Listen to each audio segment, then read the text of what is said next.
অনেক ধাক্কাধাক্কি করে একটা সিরিয়াল পেলাম। টিকিট ৩০০ টাকা। সেজন্য মানুষ অনেক। শুনেছিলাম এই ডাক্তার বলে অনেক ভালো, আবার উনি বলে সপ্তাহে একদিন আসে এখানে। তাই সময় করে চলে আসলাম। অনেকক্ষণ পরে আমার সিরিয়াল আসলো। আমি ডক্টরের চেম্বারে ঢুকলাম। ঢুকে দেখি মাঝবয়সী এক মেয়ে, বয়স ২৫-২৬ হবে, আর আমি ২৩। আমার থেকে ২-৩ বছরের বড়। বিয়ের কথা বলতে পারি না, হলেও হতে পারে।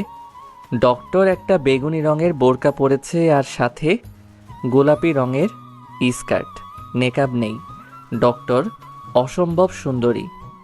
আরেকটা জিনিস তার সৌন্দর্য বৃদ্ধি করেছে, সেটা হলো তার চোখে চশমা, বোরকার উপরে সাদা অ্যাপ্রন। আমি ঢুকে সালাম দিলাম। সালামের উত্তর নিয়ে বলল, বসেন, বলেন কি সমস্যা? সালামের উত্তর নিয়ে বললাম, আমার মাথা ব্যথা করে।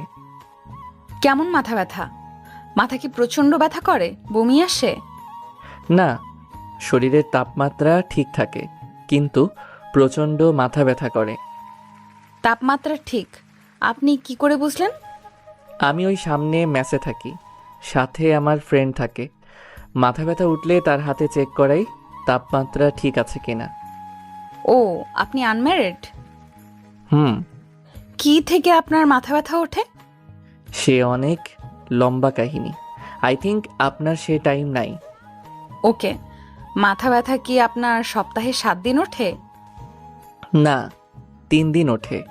এই 3 দিন আমার শরীরের উপর দিয়ে ঝড় বয়ে যায়। কাজের প্রচণ্ড চাপ থাকে। আসরের পর থেকে মাথা ব্যথা শুরু হয়। মাঝে মাঝে ব্যথার কারণে চোখে কিছু দেখি না। প্লিজ ডক্টর, একটা সলিউশন দেন, না হলে কবে জানি মাথা বাড়ি দিয়ে ফাটিয়ে ফেলি। ওকে। ডক্টর একটা প্রেসক্রিপশনে কতগুলো ওষুধের নাম লিখল, লেখে নিজের মোবাইল দিয়ে ছবি তুলল।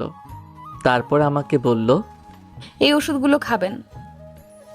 Thanks doctor. আপনার নামটা বললেন না? ঈশান মাহমুদ, অনার্স 3rd ইয়ার। ডক্টর আমাকে তার কার্ড দিয়ে বলল, যদি কোনো প্রয়োজন পড়ে তাহলে কল দিবেন। নাম্বার? কার্ডে আছে। আমি কার্ড দেখলাম। ডক্টরের নাম আনিকা। আমার জন্য এই সুবিধা কেন? আমি আপনার ডক্টর আর আপনি আমার পেশেন্ট। O, by. বাইরে এক ফার্মেসি থেকে ওষুধ নিলাম। রুমে আসলাম, এসে শুয়ে রইলাম। একটু পর একটা কোচিং আছে, সেখানে আমি পড়াই। আমি ঈশান মাহমুদ, বাড়ি নরসিংদী, ম্যাচ থাকি ঢাকায়। পরিবারের বড় ছেলে, সেটাই আমার জন্য কাল হয়ে দাঁড়িয়েছে। আমার ছোট 2 বোন। 2 বোনের নাম সামিয়া, সুবর্ণা। তাদের বিয়ের বয়স চলে আসতেছে। তাদের বিয়ে দিতে হবে। যেহেতু বড় ছেলে তাই দায়িত্বও বেশি। বাবা ছোট একটা জুতার দোকান চালায়। আমরা ফ্যামিলিতে 7 জন। আমার দাদা দাদি দুজনেই অচল। সুবিধা একটা, বাড়িটা আমাদের নিচে। একটা জুতার দোকান থেকে 7 জনের খরচ, আবার বোনদের তাদের পড়ালেখার খরচ। তাই আমি উপার্জনের পথ দেখছি, সেটা হলো আমার মেধা দিয়ে 2টা কোচিং করাই, আবার 2টা প্রাইভেট পড়াই, আবার ভার্সিটি থেকে ক্লাস করি। কোচিং সপ্তাহে 3 দিন। এই 3 দিন আমার উপর দিয়ে ঝড় বয়ে যায়। রাতেই শুরু হয় মাথা ব্যথা। কোথায় এক বাপের এক ছেলে সুখে থাকবো, সেখানে আমার উপর সব দায়িত্ব। 2টা কোচিং, আবার নিজের ক্লাস, তারপর প্রাইভেট। এই 3 দিন আমার মাথা ব্যথা করে। আস্তে আস্তে ব্যথা শুধু বাড়তেই থাকে। তাই ডক্টরের শরণাপন্ন হলাম। একটু পর কোচিং গেলাম। কোচিং করিয়ে আসতে রাত হলো। সেদিন আর মাথা ব্যথা উঠে নাই। খাওয়া দাওয়া করে ওষুধ নিলাম হাতে খাবো বলে। এমন সময় মনে পড়ল, আনিকা ডক্টর কেন আমার প্রেসক্রিপশনের ছবি তুলল। সবার প্রেসক্রিপশন কি এভাবে ছবি তুলে কে জানে। আমি ওষুধ খেয়ে দিলাম এক ঘুম। পরের দিন কাজের এত চাপ নাই, তাই এভাবে 1 সপ্তাহ চলে যায়। 2 দিন ওষুধ খেয়ে আর খাই নাই। যেহেতু আর মাথা ব্যথা ওঠে না, ওষুধ খাওয়া হয় না। আমার শনিবারে কাজের চাপ বেশি, শনিবার আবার মাথা ব্যথা উঠছে। এমন মাথা ব্যথা তা বলার বাইরে। তাড়াতাড়ি ওষুধ খেলাম, খেয়ে শুয়ে রইলাম। না, মাথা ব্যথা কমছে না। পাশে থাকা ফাহিমকে বললাম, দোস্ত দেখ তো আমার শরীর গরম কিনা। তুই না ডাক্তার দেখাইলি? চেক কর। ফাহিম আমার হাত ধরে বলল, তোর শরীর একদম ঠান্ডা। ওকে। ওষুধ খাইছি, দেখি কাজ হয় কিনা। নিজে নিজে মাথা হাতাইয়া আরো 1 ঘন্টা পার করলাম। দোস্ত, মাথায় পানি দিব? আমার তো শরীর গরম না। পানি দিলে কি লাভ হবে? আচ্ছা আচ্ছা, তাহলে ঘুমানোর চেষ্টা কর। আমার মাথা ব্যথা আর সহ্য হচ্ছে না। আমি ডাক্তারের কার্ড বের করলাম, ফোন দিলাম। কতক্ষণ রিং হলো। একটু পর বলে ব্যস্ত আছে। আমি আরো 2বার দিলাম, ব্যস্ত আছে। আরেকবার দিলাম, ওয়েটিং আছে। মেজাজটা গরম হয়ে গেল। ব্যথার কারণে ঘুম আসছে না। আমি আরো 20 মিনিট পর ফোন দিলাম। এবার ধরছে। আসসালামু আলাইকুম। ওয়ালাইকুম সালাম। জি, কে বলছেন? ঈশান মাহমুদ, আপনার পেশেন্ট। কোন ঈশান মাহমুদ? আমি চিনতে পারলাম না। আরে আপনাকে যে বলছিলাম আমি মেসে থাকি। সরি, চিনতে পারলাম না। আপনার সমস্যাটা বলেন। ডক্টর, আপনি আমার প্রেসক্রিপশন লিখে মোবাইল দিয়ে ছবি তুলেছেন। ও, মনে পড়েছে। ঈশান মাহমুদ, প্রচন্ড মাথা ব্যথা। হ্যাঁ, এখন প্রচণ্ড মাথা ব্যথা করতেছে। ওষুধ খেয়েছি, কমার কোনো নাম নাই। এক কাজ করেন, আগামীকাল আমার চেম্বারে চলে আসেন। আগামীকাল আসবো নে। এখন একটা ব্যবস্থা করেন। আমি একটা বড়ির নাম বলছি, এই বড়িটা এনে খান। ওকে। বাই। ফাহিমকে দিয়ে পাঠাইলাম বড়ি আনতে। বড়ি আনলে খাইলাম, খেয়ে বিছানায় শুইলাম। কখন যে ঘুমিয়ে গেলাম বলতেও পারলাম না। সকালে ফাহিমের ডাকে আমার ঘুম ভাঙল। আমি তাকিয়ে দেখি ফাহিম রেডি হচ্ছে কলেজে যেতে। আমি বললাম, এত সকাল সকাল কোথায় যাস? তুই ঘড়ির দিকে তাকা। আমি তাকিয়ে দেখি 10টা ছুঁই ছুঁই। এতক্ষণ ঘুমাইলাম আজকে। আমি তো তোর ডাকের আশায় ঘুমাই, তুই তো সকালে আমাকে ডাক দেস। আমি চিন্তা করতে লাগলাম, তাহলে কি গতকাল রাতে ডক্টর আমাকে ঘুমের বড়ি বলছে খাওয়ার জন্য? যাই হোক, মাথাটা এখন অনেক ভালো লাগছে। Thanks doctor. আর একটা কথা আমার মাথায় ঘুরপাক খাচ্ছে। ডক্টর আমার প্রেসক্রিপশনের ছবি তুললো কেন? ছবি তোলার কথা শুনে সাথে সাথে আমাকে চিনে ফেলে, এমনকি আমার রোগও বলে দিল। বুঝলাম, একজন দায়িত্ববান ডক্টর। আমিও কলেজে যাব, একটু দাঁড়া। একটু পর রেডি হয়ে কলেজে গেলাম। 1 ক্লাস করে আমি আর ফাহিম ক্যাম্পাসের গাছতলায় এসে বসলাম। বসে দুজনে কথা বলতেছি। এমন সময় মোবাইলে কল আসলো। দেখি বাড়ি থেকে মা। কেমন আছো বাবা? ভালো মা, তুমি কেমন আছো? আব্বার শরীরটা কেমন আছে? ভালো। শোনো না, সামিয়াকে দেখতে আসছিল, তাদের পছন্দ হয়েছে। ছেলে কি করে? ছেলে ব্যবসা করে। তোমাদের ভালো লেগেছে? যৌতুক চায় 5 লাখ। কি, এত টাকা যৌতুক? তারা কি সরাসরি বলছে? না, তারা এমনভাবে বলছে যেটাকে যৌতুকই বলে। এখন তোমরা কি চিন্তা করছো? আমরা তো তোর দিকে তাকিয়ে আছি। তুমি রাতের দিকে কল দিও। আচ্ছা। আমি কল কেটে দিয়ে ফাহিমের কাছে এসে বসলাম। আমাকে চিন্তিত দেখে ফাহিম বলল, কি রে দোস্ত, তোকে এরকম চিন্তিত দেখাচ্ছি কেন? সামিয়ার সম্বন্ধ আসছে, যৌতুক চাই 5 লাখ। কস কি? হুম। থাক দোস্ত, টেনশন করিস না, সব কিছু ঠিক হয়ে যাবে। বাসায় যাবি? আমার একটা প্রাইভেট আছে। না, আমি একটু লাইব্রেরিতে যাব। ওকে, আমি যাই। আমি উঠে বাসার উদ্দেশ্যে রওনা দিলাম। মনে মনে ভাবছি কি যে করি। 5 লাখ টাকা যৌতুক। সন্ধ্যাবেলা মার কাছে কি বলবো? আমার কাছে এত টাকা নাই। 3 বছর আগে ঢাকায় আসছিলাম। এই 3 বছরে অনেক খেটে খুঁটে 4-5 লাখ টাকা জমাইছি। কি যে করি। বাসায় আসলাম, এসে রেডি হয়ে গেলাম প্রাইভেটে। নিয়ত প্রাইভেট শেষ করে যাব ডক্টরের চেম্বারে। প্রাইভেট শেষ করে গেলাম ডক্টরের চেম্বারে। গিয়ে দেখি এমন ভিড়, সিরিয়াল নিতে গেলাম। চেম্বারে ঢুকলেই 500। আমি গিয়ে পিএসকে বললাম সিরিয়াল দিতে। পিএস বলল, সিরিয়াল শেষ। সিরিয়াল শেষ মানে? আর 20 জন রোগী আছে, তাদেরকে দেখে ম্যাডাম চলে যাবে। তাহলে আমি আগামীকাল। আগামীকাল মানে? আরে ভাই, একটা সিরিয়াল দেন, ম্যাডাম আমাকে চিনে। কিন্তু আমি তো চিনি না। ধুর ভাই, আপনার ভিতর কোনো মানবতাই বলতে কিছুই নেই। ভাই, দিলে পরের দিন আমার চাকরি শেষ।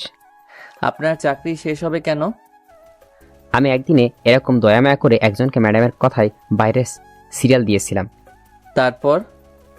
তারপর আর কি, ম্যাডাম প্রচণ্ড রেগে যায় আর আমার চাকরিটা নট করে দেয়। পরে অনেক মিনতি করে চাকরিটা আবার ঠিক করেছি। শুনেন, ম্যাডাম প্রচণ্ড জেদি, কোনো ভুল হলেই রেগে যায়। তাই আমাদের সাথে সাবধানে থাকতে হয়। সেজন্যই ভাই আমি এত বড় রিস্ক নিতে পারবো না। ইটস ওকে, আগে বুঝিয়ে বলবেন না? এই বলে আমি সেখান থেকে চলে আসলাম আর ভাবতে লাগলাম কি করা যায়। আগামীকাল আবার আসবো। আগামীকাল আসা সম্ভব নয়, কারণ আগামীকাল কোচিং আছে। যা করার আজকেই করতে হবে। ফোন দিব না, যদি রেগে যাই। এখন একটাই উপায়, সেটা হলো অপেক্ষা করা। চেম্বার থেকে বের হওয়ার সময় ধরতে হবে। কেন জানি মনে হচ্ছে ডক্টর আমাকে একটু বেশি কেয়ার করে। কেয়ারের পিছনে কি অন্য কোনো কারণ আছে? থাকলে ভালো, কারণ ডক্টরকে প্রথম দেখাতেই আমি ক্রাশ খেয়েছি। এক জায়গায় বসে অপেক্ষা করতে লাগলাম। 1-2 জন, এভাবে 10-12 চলে গেছে। আমার অসহ্য লাগতেছে। মনে হচ্ছে আরো 2 ঘন্টা লাগবে। আমি আর অপেক্ষা করতে পারছি না। আসরের সময় হয়ে আসছে। ভাবলাম চলে যাব। না না, কোনোভাবেই হার মানবো। আমি অপেক্ষা করতে লাগলাম। মনে হচ্ছে পৃথিবীর সবচেয়ে কঠিন কাজ হচ্ছে অপেক্ষা করা। এদিকে ঘুম পাচ্ছে। অনেকক্ষণ অপেক্ষা করলাম। যদি সিরিয়াল পেতাম তাহলে এই 20 জনের পরেই আমাকে ঢুকতে হতো। সুতরাং অপেক্ষা আমাকে করতেই হতো। অবশেষে এই 20 জন শেষ হলো। ভাবতেছি এখন ঢুকবো নাকি বের হলে ধরবো। বের হলেই ধরবো। ঠিক 20 মিনিট পর ডক্টর বের হলো। আমি সামনে গিয়ে বললাম, ম্যাডাম, আমি ঈশান মাহমুদ। এখন আর রোগী দেখা হবে না, আগামীকাল। আপনি আমাকে আগামীকাল বলছিলেন চেম্বারে আসতে। লিসেন, সরি, শোনেন, আমি এখন আর কোনো রোগী দেখব না। ক্লিয়ার? এই বলে ডক্টর চলে যাচ্ছে। আমি তো অবাক। এই ব্যবহার ডক্টরের কাছ থেকে আশা করিনি। তার আবার মার্কা পিএস কানে কানে এসে বলল, বলছিলাম না আগামীকাল আসছে, শুধু 4 ঘন্টা অপেক্ষা করলেন। আমার শরীরটা জ্বলে উঠল। ঠিকই তো, শুধু শুধু 4 ঘন্টা অপেক্ষা করলাম। ভাবছিলাম ম্যাডাম একটা ভালো মানুষ, কিন্তু এখন দেখছি সে একজন মানবতাহীন মানুষ। আর ভুলেও এই ডাক্তার নাম মুখে আনবো না। যত সব ফালতু ডাক্তার, টাকার জন্য তারা সব করতে পারে। এখন যে চেম্বারে ঢুকলে যে টাকা লাগবে না, অপেক্ষার কথা বাদ দিলাম। দেশে যেমন ডক্টর একটা। এসব ভাবতে ভাবতে হসপিটাল থেকে বের হয়ে বাসায় চলে আসলাম। আসলে ফাহিম বলল, কোথায় ছিলি এতক্ষণ? আর বলিস না, যত সব ফালতু ডাক্তার। মানবতা বলতে কিছুই নেই। কেন যে সব ফালতু ডাক্তার দেশে জন্মায়। কি হয়েছে সেটা বল। আমি ফাহিমকে ডাক্তারের কাছে যাওয়া অপেক্ষা করা শেষে ডক্টরের হৃদয় বিদারক কথাগুলো বললাম। এসব শুনে ফাহিম কতক্ষণ ডক্টরকে বকলো। আমি আর জীবনে এই ডাক্তারের নাম মুখে আনবো না। ঠিক আছে, দেশে কি ডাক্তার একটা নাকি? আমি আর ফাহিম কতক্ষণ বকে শরীরের জিদ মিটাইলাম। আসলে আমি একটা বোকা। বোকা না হলে 4 ঘন্টা বইসা রইলাম। একটু পর বাবার কাছে ফোন দিলাম। কেমন আছেন আব্বা? ভালো, তুই কেমন আছো? ভালো। সকালবেলা মার সাথে কথা বলছি। আপনি কি বলেন? আপনি জানেন এখানে খরচ একটু বেশি হয়, আর 5 লাখ টাকা যৌতুক আমাদের জন্য অনেক বেশি হয়ে যায় না? কি করুন যাইব?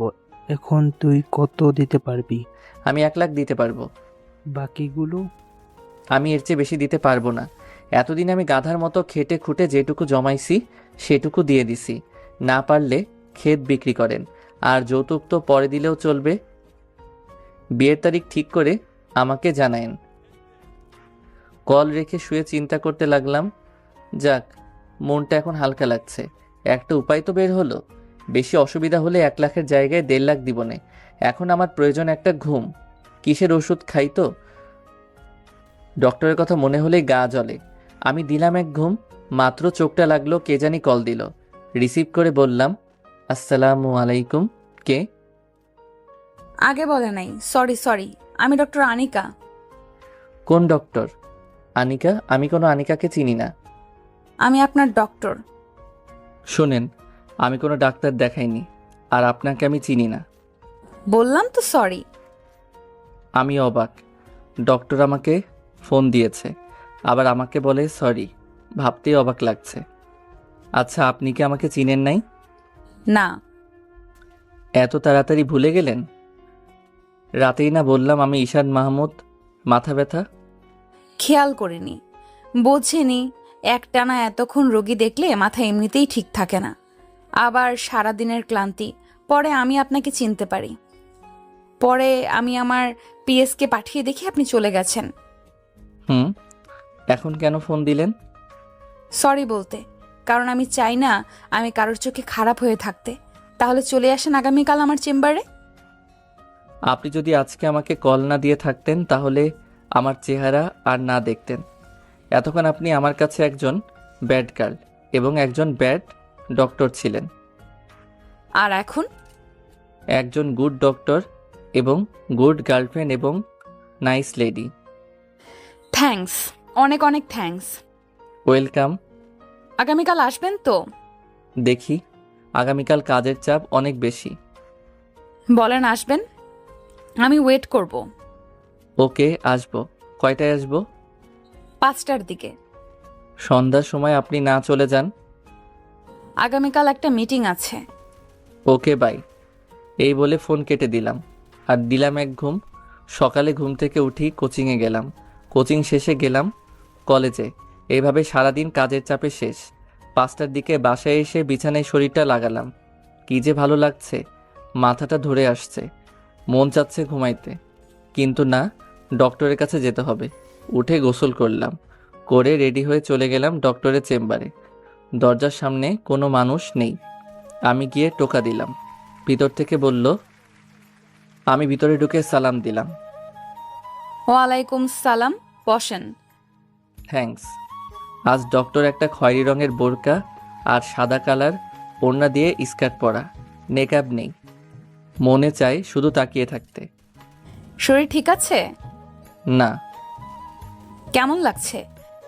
যে রকম সবসময় লাগে। তাহলে আমি আপনাকে নতুন কয়েকটি ওষুধের নাম বলে লিখে দিচ্ছি, সেগুলো খাবেন। কিন্তু আগেরগুলো? আগের ওষুধগুলোও খাবেন, এগুলোও খাবেন। ওকে। যদি আপনার রোগ ভালো হয়ে যায় তাহলে আপনি কি করবেন? কি করব? আপনাকে মনে মনে অনেক ধন্যবাদ দিব। হুম আমি তো আপনার থেকে ছোট।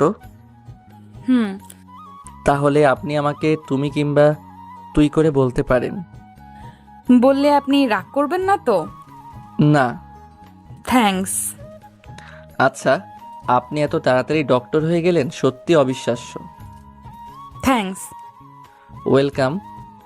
আপনার ফেসবুক অ্যাকাউন্ট ঘেটে দেখলাম, আপনার উপর অনেক মেয়ে ক্রাশ। কাউকে লাভ করেন না? না, এখনো সিঙ্গেল। এত সুন্দর একটা ছেলে, তারপরও সিঙ্গেল?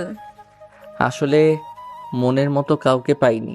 আর এভাবে 5-6টা প্রেম করার চেয়ে ভালো না একজনকে মন থেকে ভালোবাসা, যাকে সারা জীবন আগলে রাখবো এই বুকের ভিতর। ঠিক বলছেন।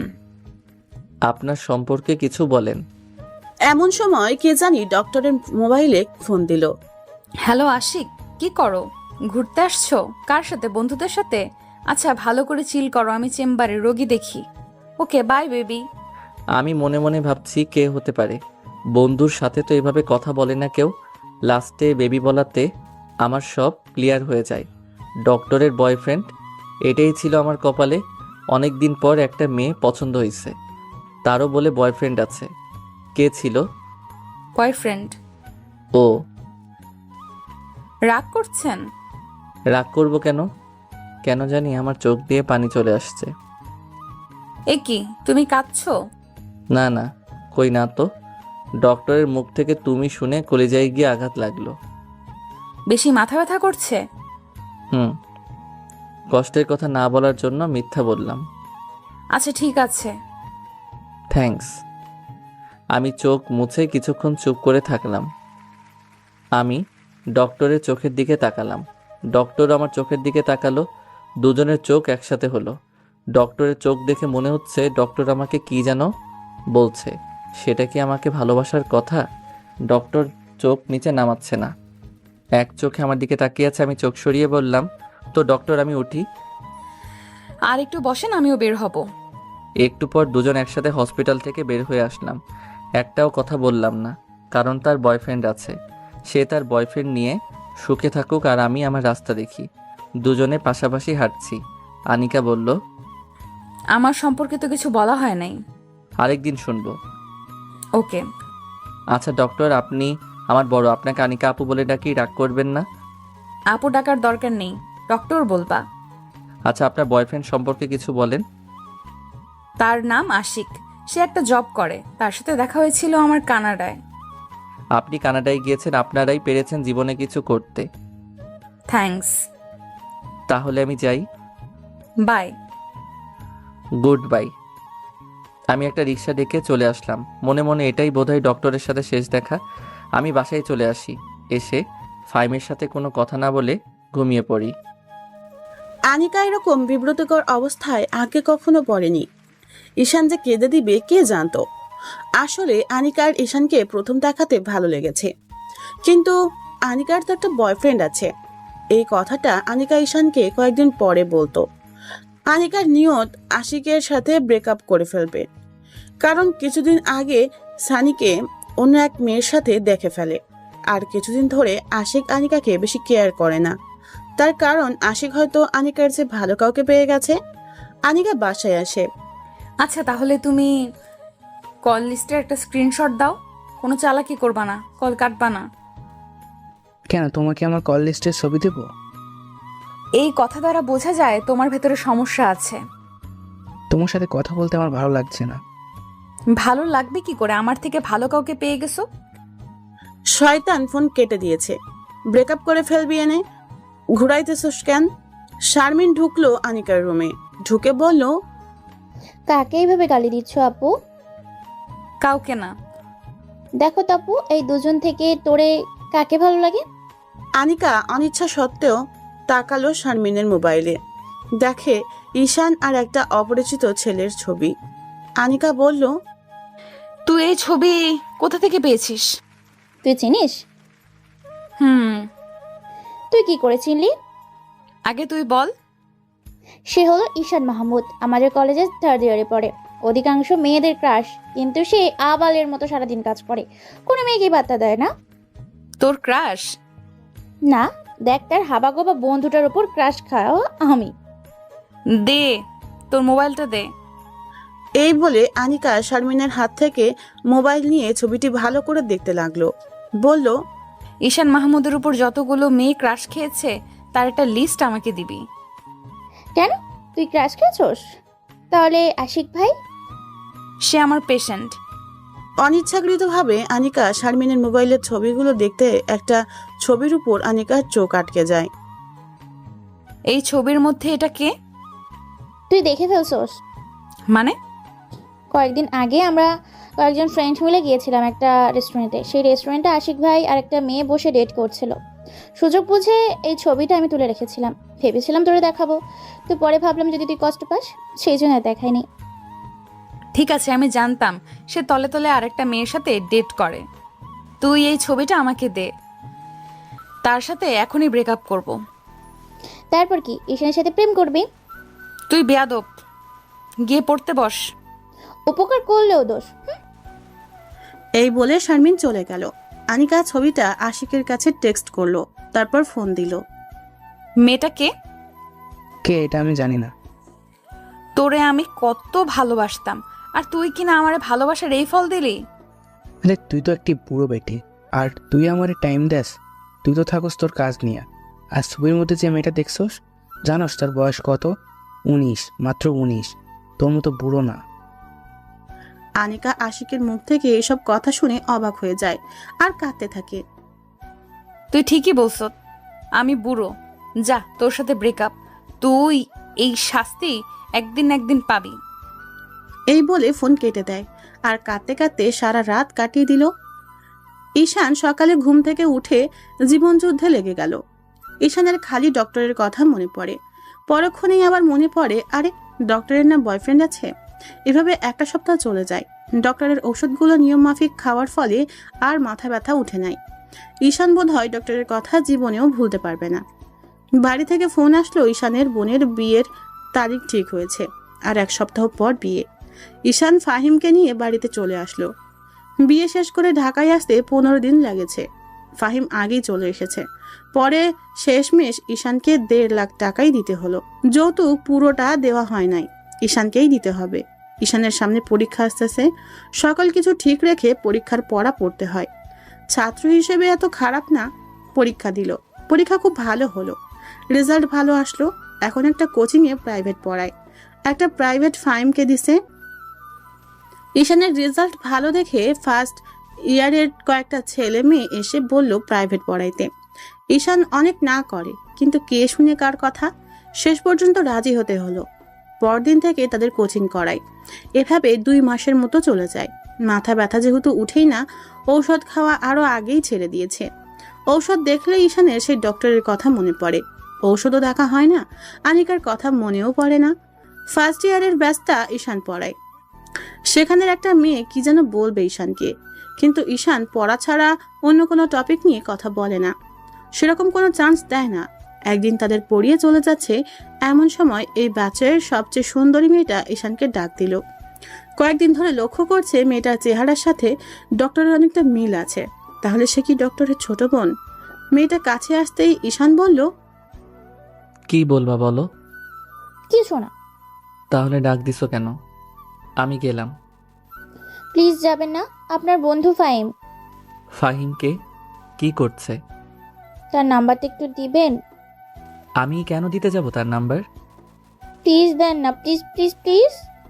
নাম্বার নিয়ে কি করবা? সেটাও বলতে হবে? হুম। তাকে কল দিয়ে বলবো, তাকে আমি ভালোবাসি, তাই না? হুম।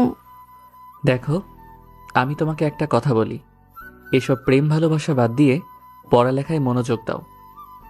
দিবেন না আগেই বলতেন, কেন এতক্ষণ ঘোরালেন? ধুর, আমি গেলাম। এই বলে মেয়েটা চলে যাচ্ছে। ঈশান কি যেন ভেবে আবার শারমিনকে ডাক দিল। কাছে আসতেই ঈশান বলল, তোমরা কয় ভাই বোন? শারমিনের মুখে বাঁকা হাসি ফুটে উঠল। বলল, দেখছেন মানুষটাকে কিভাবে প্রয়োজন পড়ে। দেখছি। এখন বলো তোমরা কয় ভাই বোন? আপনার সব প্রশ্নের উত্তর দিব, আগে আমাকে ফাহিমের নাম্বার দিয়ে দেন। আমি ভাবছি নাম্বার দিব নাকি দিব না। ফাহিম বেচারা একবার ছ্যাঁকা খেয়ে আর প্রেমের নাম নেয় নাই। আর শারমিন তো অনেক সুন্দরী, দেই নাম্বার। ওঠান। Thank you. নাম্বার উঠাও, আমি বলছি। এবার আমার প্রশ্নের উত্তর দাও। কি? কতবার বলবো তোমরা কয় ভাই বোন? আসতে বলেন, নইলে কিন্তু চলে যাব। ওকে বলো। আমরা 2 ভাই বোন নাই। বোন কি তোমার বড়? হুম। কি করে? আমি এত প্রশ্নের উত্তর দিতে পারবো না, গেলাম। কোথায় যাও? বলে যাও। বলতে পারবো না। তোমাকে ভুল নাম্বার দিয়েছি। ঈশান কথাটা বলল সম্পূর্ণ অনুমানে, কারণ এই সময় ফাহিম ঘুমায়, আর সে ঘুমানোর সময় মোবাইল বালিশের নিচে ফেলে ঘুমায়। তার মানে নেটওয়ার্ক নাই। চালাক মেয়ে কল দিয়েও ফেলেছে। যেটা ভাবছিল সেটাই, কোনো রেসপন্স নেই। শারমিন এসে বলল, আমার বড় বোন ডাক্তারি করে। কোন হসপিটালে? শারমিন হসপিটালের নাম বললে ঈশানের চিনতে কষ্ট হয় নাই এটা যে আনিকার ছোট বোন। শারমিন বলল, এবার সঠিক নাম্বার দেন। এটাই সঠিক নাম্বার, আবার চেষ্টা করো। শারমিন আবার চেষ্টা করে। এবার কল ঢুকে ওপাশ থেকে বলল, আসসালামু আলাইকুম, কে? শারমিন কথা বলতে বলতে চলে গেল। ঈশানের চোখটা গাছতলায় যায়। দেখে 3টা ছেলে তার দিকে আঙ্গুল দিয়ে কি যেন দেখাচ্ছে। ছেলে 3টা সেকেন্ড ইয়ারে পড়ে। ক্যাম্পাসের মধ্যে ফার্স্ট নতুন ইয়ারে ছাত্রছাত্রীদের সাথে র্যাগিং করে। ঈশানের সাথে তেমন চান্স নাই, জানি চড় থাপ্পড় গালে পড়বে। তাদের যাওয়া ঈশানের কাছে সুবিধার লাগলো না। কিছু একটা হতে পারে, সাবধান থাকতে হবে। ঈশানের বাসায় যেতে যেতে রাত হয়ে যায়। বাসার পিছন দিয়ে একটা গলি আছে। এই গলিতে তেমন মানুষ থাকে না সন্ধ্যার পর। ঈশান মাত্র গলিতে ঢুকলো, দেখে পিছনে আরো 2জন গলিতে ঢুকছে। তাদের দিকে চোখ যায় ঈশানের, আর চিনতে কষ্ট হলো না যে গাছতলায় বসা 3 জনের মধ্যে 2 জন। ওরা ঈশানের থেকে অনেকখানি দূরে। ঈশান ভাবলো কোনো একটা ঝামেলা হতে পারে। ঈশান হাঁটার গতি বাড়িয়ে দিল। একটু সামনে এগিয়ে দেখে বাকি আরেকজন। ঈশানের বুঝতে কষ্ট হলো না এটা একটা ফাঁদ। ঈশান হাঁটার মধ্যে মোবাইল বের করে ফাহিমকে মেসেজ করলো যত তাড়াতাড়ি সম্ভব বাসার পিছনের গলিটায় আসতে, সমস্যায় পড়েছে। মেসেজটা করে সুবোধ বালকের মতো হেঁটে যাচ্ছে। এমন ভাব ধরলো যেন তাদের দেখে নাই। ভাব ধরাটা বেশিক্ষণ টিকেনি, পিছন থেকেই ডাক আসলো। ওই দাঁড়া, তোর সাথে কথা আছে। ঈশান না শোনার ভান করে হেঁটে চলে যাচ্ছে। এই তরে বলেছিলাম না দাঁড়াতে। ঈশান এবারও না শোনার ভান করে হেঁটে চলেছে। এবার সামনের জন ঈশানের পথ আটকালো আর বলল, তোরে ডাকছে, শুন শোনা। কি বলবি বল। ডাক দিছি, শোনস নাই কেন? প্রয়োজন মনে করিনি। কি বলবি বল, আমি চলে যাচ্ছি। তোর যাইতে দেরি আছে, তোর সাথে আমাদের অনেক বোঝাপড়া আছে। আমি তোদের কোনো সমস্যা করছি? ক্যাম্পাসের সব সুন্দরী মেয়েরা তোর পিছনে ছুটে। আজ তোর এমন অবস্থা করব যাতে কোনো মেয়ে তোর দিকে তাকাতে লজ্জা পায়। তোর শারমিনের সাথে কি? সকালে তার সাথে হাসাহাসি করে কি কথা বলতেছস? একটা কথা ভুলে যাস না, আমি কিন্তু তোদের বড়। এখন চুপচাপ চলে যা, কোনো সমস্যা হবে না। পরে কিন্তু তোদের খবর আছে। তুই কি শারমিনকে পটিয়ে ফেলতেছস, নাকি তোর সাথে রুম ডেটের অফার দিতেছস? তুই তো রুম ডেট করতে পারবি না। আমাদের ঠিকানাটা বল, আমরা চলে যাব নে। এই বলে তারা হাসতে লাগলো। ঈশান তিনজনের সাথে একা পারবে না। ফাহিম এখনো দেরি করছে কেন? মেসেজ দেখলে তাড়াতাড়ি আসার কথা। তারা তিনজন থেকে একজন প্যান্টের বেল্ট খুলছে, আর একজন একটা ছুরি বের করছে। তারা ঈশানকে তিন দিক দিয়ে ঘিরে ধরছে, তাই দৌড় দেওয়ার কোনো চান্স নেই। ঈশান মায়ের শুরু করে দেয়। যতক্ষণ পর্যন্ত ফাহিম না আসে, ছুরিওয়ালা ছেলেটাকে কানের নিচে নরম জায়গায় শরীরের যত শক্তি আছে তত শক্তি নিয়ে আঘাত করলো। তারা হয়তো এমন আঘাত আসবে কল্পনাও করেনি, তাই প্রতিরক্ষা করার কোনো সুযোগই পায়নি। যে জায়গায় আঘাত করছে ঠিক সে জায়গায় গিলে লাগলো। ছেলেটা এক চিৎকার দিয়ে নিচে পড়ে গেল। এটা তিনজনের সাথে পারা সম্ভব না। ফাহিমও আসেনি। তিনজন ঈশানকে এলোপাথারি লাথি মারছে আর বলছে, মার শালারে মার, শালাই কি ঘুষি দিল, গার নড়াইতে পারছি না। কথা বলছে আর মারছে। ঈশান হাত দিয়ে প্রতিরক্ষা করছে। ঈশানের নাক দিয়ে ব্লিডিং হচ্ছে, মুখের কয়েক জায়গায় কেটে গেছে, অনবরত রক্ত পড়ছে। এমন সময় ফাহিম আসলো। ফাহিমের হাতে একটা লাঠি। এই লাঠি দেখে ওরা তিনজন দৌড় আর ফাহিমের দৌড় দেখে। ফাহিম ঈশানের কাছে এসে বলল, সরি দোস্ত, দেরি হয়ে গেছে। আমি ওয়াশরুমে ছিলাম, বের হয়ে দেখি তোর মেসেজ দেখার সাথে সাথে আমি চলে আসি। আমি তোরে কিছু বলছি? দেখ, আমার অনেক ব্লিডিং হচ্ছে, আমাকে কোনো ডক্টরের কাছে নিয়ে যা। আমি তোরে ধরেছি। ফাহিম ঈশানকে ধরে গলি থেকে বের করে রাস্তায় নিয়ে আসে।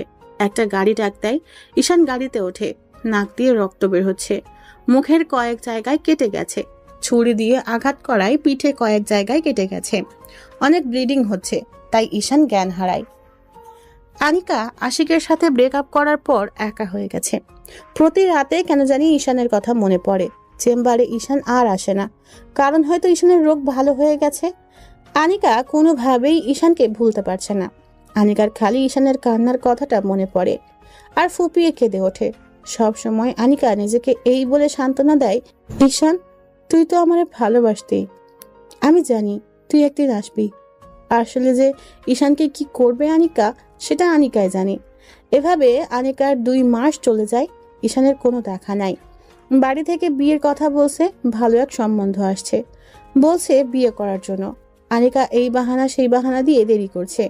শেষমেশ আনিকা নিজেই সিদ্ধান্ত নিল, নিজেই ঈশানের সাথে দেখা করবে আর নিজের ভালোবাসার কথা বলবে। ওই দিন রাতে আনিকার রুমে শারমিন এসে নাচতে থাকে খুশিতে। এদিকে আনিকা টেনশনে বাঁচে না, আর নিজের বোন কিনা নাচে। দিল এক ধমক, শারমিনের মুখটা কালো হয়ে যায়। ধমকের কারণে শারমিন কেঁদে দেয়, কাঁদতে চলে যাচ্ছে আর বলতে লাগলো, আপু তুই না অনেক খারাপ। আমি টেনশনে বাঁচি না, আব্বা আম্মা বিয়ের চাপ দিচ্ছে, আর তুই কিনা খুশিতে নাচস। যা, তোর সাথে আমি আর কথাই বলবো না। ব্যাপারটা ছিল ঈশানকে নিয়ে। এই বলে শারমিন সেখান থেকে চলে আসলো। আনিকা ঈশানের নাম শুনে আটকে যায়। ঈশানের ব্যাপারে কি বলবে শারমিন? পরক্ষণেই মনে পড়লো, আরে ঈশান আর শারমিন তো একই কলেজে পড়ে, নিশ্চয়ই কিছু একটা হয়েছে। শারমিন যেহেতু খুশিতে নেচেছে, তাহলে নিশ্চয়ই ভালো খবর। এইসব চিন্তা করে শারমিনকে ডাক দিল। 5-6টা ডাক দিল, শুনেনি, তার মানে অনেক রাগ করছে। আনিকা জানে শারমিনের রাগ ভাঙানো এত সহজ না। আনিকা ভাবতে লাগলো কি করে রাগ ভাঙানো যায়। এখন একটাই উপায়, তার পছন্দের খাবার বানানো। আনিকার যতটুকু মনে পড়ে শারমিনের পছন্দের খাবার হলো পিৎজা। কিছু করার নেই, পিৎজার অর্ডার দিয়ে দিল। পিৎজা আসলে পিৎজা নিয়ে আনিকা শারমিনের রুমে গেল। গিয়ে দেখে শারমিন শুয়ে আছে। আনিকা গিয়ে শারমিনের সাথে মজা শুরু করলো। ওলি আমার গুলুমুলু আপুটা রাগ করেছে। কোথায় রাগ করেছে, গালে নাকি মুখে? দেখ তোর জন্য কি আনছি। যা, তোর সাথে কোনো কথা নেই। ওকে, তাহলে পিৎজাটা আমি একাই খাই। কি, তুই পিৎজা আনছোস?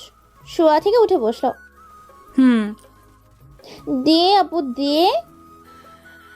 তোর রাগ ভাঙছে? হুম। তারপর দুই বোন মিলে পিৎজা খেতে লাগলো। আনিকা জিজ্ঞেস করলো, ঈশানের ব্যাপারে কি যেন বলছিলি? আমি জানি তুই এই প্রশ্নটা করবি, কারণ তুই আরো আগে ঈশানের উপর ক্রাশ খাইছোস। খাইছি, এখন বল। শারমিন ঈশানের কাছে প্রাইভেট পড়ায়। সকালের সব কথা আনিকাকে বলল শারমিন। এক পর্যায়ে আনিকার মুখ উজ্জ্বল হয়ে যায়, কারণ ঈশান কারো প্রেমে পড়ে নাই। আর শারমিনের বোনের সম্পর্কে অনেক কিছু জিজ্ঞেস করায় বুঝতে পারলো এখনো আনিকাকে ভালোবাসে। তার মানে ঈশানের কাছে গেলে হতাশ হবে না। খুশিতে আনিকা শারমিনকে নিয়ে নাচতে থাকে। আনিকা ফাহিমের কথা শুনে বলল, আগে পড়াশোনায় মনোযোগ দে, প্রেম ভালোবাসা পরেও করতে পারবি। থুর আপু, তুই আর ঈশান ভাই সম্পূর্ণ এক। এক হলো ভালোবাসা। এই বলে নাচতে নাচতে আনিকা নিজের রুমে চলে গেল। গিয়ে শুয়ে ঘুমিয়ে গেল। শারমিন ভাবছে, আমি প্রেম করলে তুই জানবি কোথা থেকে। শারমিনও ঘুমিয়ে পড়ল। চোখ খুলে দেখে হাসপাতালের বিছানায় শুয়ে আছে। ফাহিম কাছে এসে বলল, কেমন লাগছে? ভালো। এখন বল, কে কে তোরে মেরেছে? নাম জানি না, তবে কলেজের সেকেন্ড ইয়ারে পড়ে। সেকেন্ড ইয়ারের ছেলেরা তোরে মেরেছে? হুম। তুই কিছু করেছিস? না, তোর জন্যই তো আমি মাইর খেলাম। আমার জন্য মানে? তোর উপর ক্রাশ খাওয়া মেয়েটা শারমিন, তার জন্য। ওই যে শারমিন সকালে যে ফোন দিয়েছিল। তার সাথে কথা বলছি দেখে শালার পুতেরে আসছে আমারে মারতে। তুই কোনো টেনশন করিস না, শারমিনকেও দেখে নেব, ওই শালাগুলোও দেখে নেব। এক নার্স এসে বলল, আপনাদেরকে বেড ছেড়ে দিতে হবে, কেন? কারণ এখানে অন্য রোগী আসবে। কেন? আমার তো সিটের ভাড়া দিব। তাহলে উপরতলায় উন্নত মানের বেডে যান। একদিনের ভাড়া 10,000 টাকা। মানে? মানে কিছু না, আপনাদের এই বেড ছেড়ে দিতে হবে। ওকে ফাহিম, আমি ঠিক আছি, ছেড়ে দিচ্ছি। আপনার ব্যবহার ভালো লাগলো না। কি করবেন? যত সব ফালতু কথা, কোথা থেকে যে আসে এগো হসপিটালে, ছোট লোকের বাচ্চা। ফাহিমের এমনি মাথা গরম। একে ঈশানকে মারছে, তারপর এই নার্সের এসব কথা শুনে রাগ উঠে যায়। ফাহিম চর দিবে এমন সময় ঈশান ধরে ফেলে, বাইরে নিয়ে আসে আর বলল, এই নার্সকে পরে দেখে নিব। তুই আমাকে ধরলি কেন? চট দিয়ে সবগুলো দাঁত ফেলে দিতাম। দেখ বিল কত হয়েছে, আমি এখানে বসি। এতক্ষণ ঈশান হসপিটালটা ভালো করে খেয়াল করেনি। হসপিটালের এদিক ওদিক তাকিয়ে চোখ বড় হয়ে যায়। এটা তো আনিকা যে হসপিটালে কাজ করে, এটা তো সেই হসপিটাল। এই করিডোর পর হলেই তো আনিকা বসে আছে চেম্বারে। এত কাছে বসে আছে ওর ভালোবাসা। মন চাচ্ছে উড়াল দিয়ে চলে যেতে তার কাছে, কিন্তু গেলে কি লাভ হবে? তার তো বয়ফ্রেন্ড আছে, গেলে তো অসুবিধা হবে। ঈশানের কেন জানি মন চাচ্ছে আনিকাকে এক নজর দেখতে, সম্ভবত ভালোবাসে সে কারণে। ফাহিম এসে বলল, দোস্ত, বিল 10,000 টাকা। এত টাকা? কি করলো? একটু পিঠে সেলাই করলো আর মুখে ওয়াশ করে ব্যান্ডেজ বেঁধে দিল। সামান্য কাজে এত টাকা হয় কি করে? আমি একই প্রশ্ন করছিলাম। তারা বলে তোরে যে ইঞ্জেকশন দিয়েছে সেগুলো অনেক দামি। ঠিক আছে, দেখি কি করা যায়। তুই এক কাজ কর, যে নার্স আমাদের সাথে খারাপ ব্যবহার করছে তার নামটা জেনে আয়। তুই দাঁড়া। একটু পর এসে বললাম, তানহা নার্সের নাম তানহা। তানহা নামটা সুন্দর, কিন্তু একটা ডাইনি। আমি এক জায়গায় যাব, তুই আমাকে হেল্প কর। কোথায় যাবি? আমাকে ধর, তোকে বলি। আমি যে মাথা ব্যথার জন্য ডক্টর দেখাইছিলাম সেই ডক্টরের চেম্বার একটু সামনে, তার কাছে যাচ্ছি। কিন্তু তার কাছে গিয়ে কি লাভ হবে? জানি কোনো লাভ হবে না। আর এই ডক্টরকে আমি 2 মাস আগে ভালোবাসছিলাম, এত কাছে যেহেতু, তাই এক নজর দেখে যাই। ওকে, যা। আর শোন, এই ডক্টরের বোনের নাম শারমিন। কি কস? ওই দেখ ডক্টরের চেম্বার। আমি যাই। কতক্ষণ লাগবে? জানি না। এই বলে ঈশান আনিকার চেম্বারের সামনে চলে আসে। আনিকার পিএস এসে বলল, এখন কোনো রোগী দেখা হবে না। ম্যাডামকে বলেন ঈশান মাহমুদ আসছে। পিএস ভিতরে চলে যায়। একটু পর ফিরে এসে বলল ভিতরে যেতে। ঈশান ভিতরে ঢুকলো, দেখে ডক্টর উল্টো দিকে চেয়ার ঘুরিয়ে বসে আছে। ঈশান বলল, আমাকে মুখ দেখাবেন না?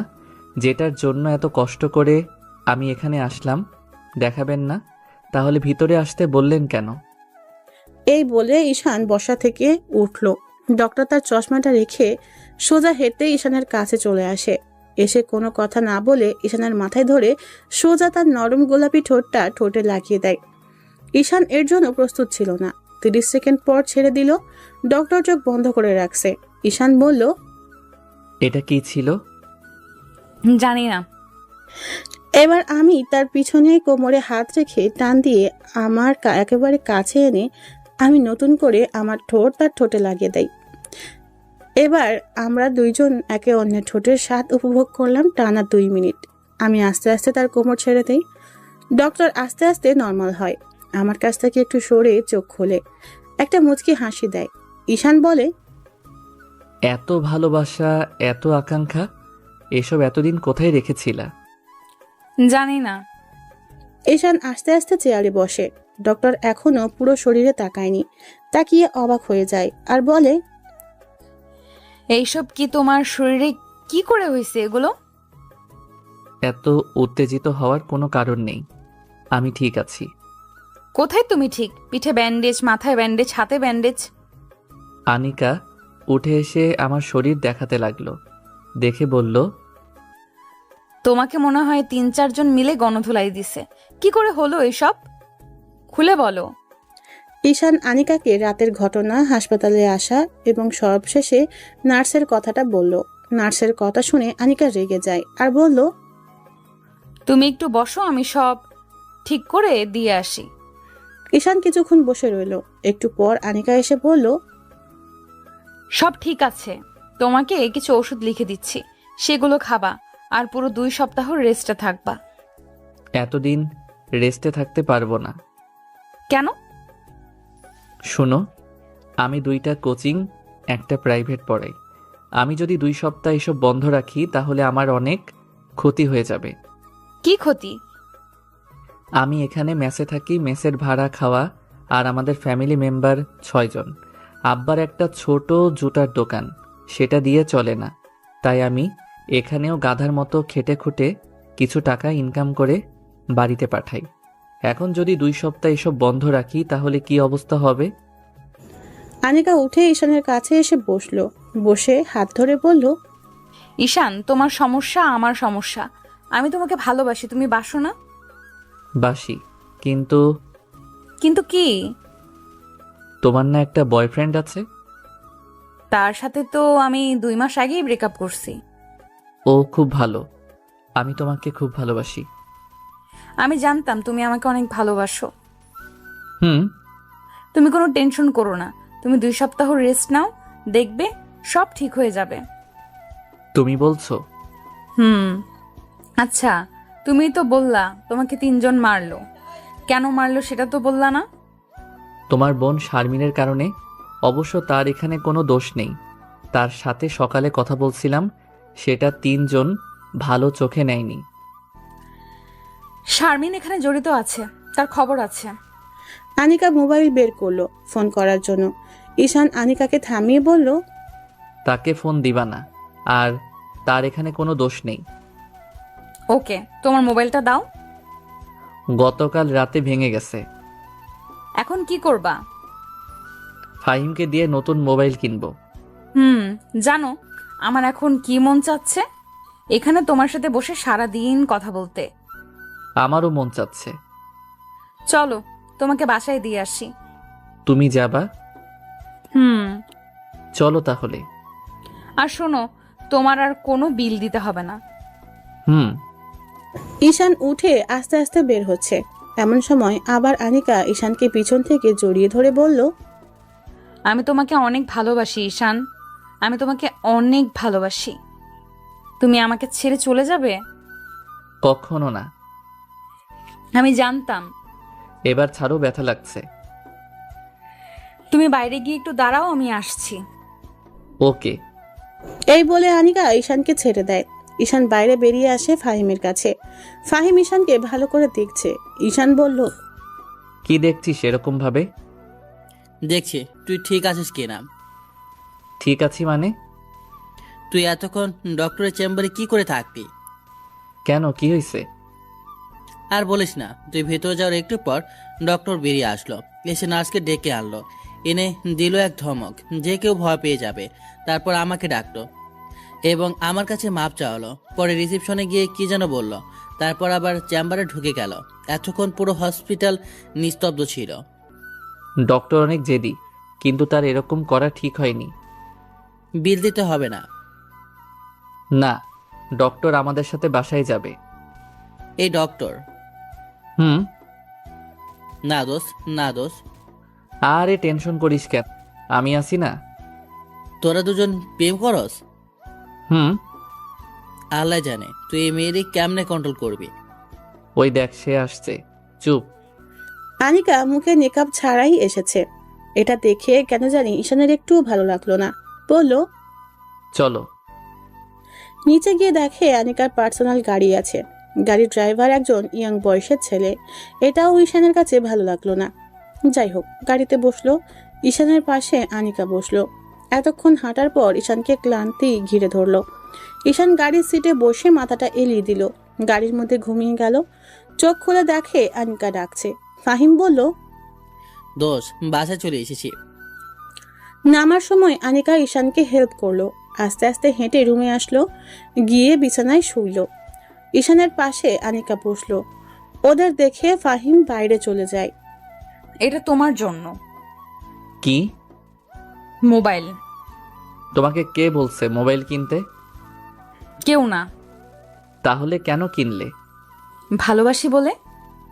এখানে আমার আর কিছু বলার নেই। আনিকা আমাকে ভালোবাসি বলে কিনে দিল, এখানে ফিরিয়ে দেওয়ার কোনো মানে হয় না। ঠিক আছে। আর শোনো, আমি তোমাকে ওষুধ খাওয়ার সময় হলে কল দিব। তোমার এত কষ্ট করতে হবে না, তুমি বলে যাও। না, আমি তোমাকে কল দিব। ওকে।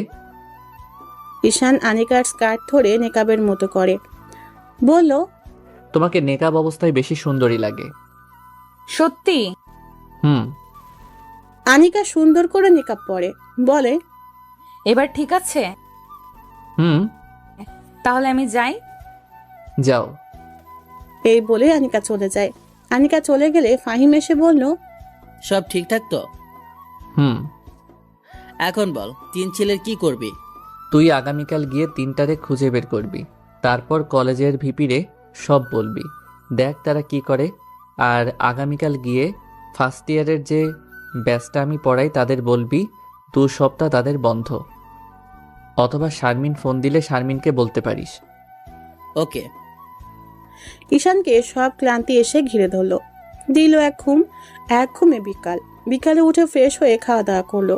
তারপর আনিকার কাছে কল দিল।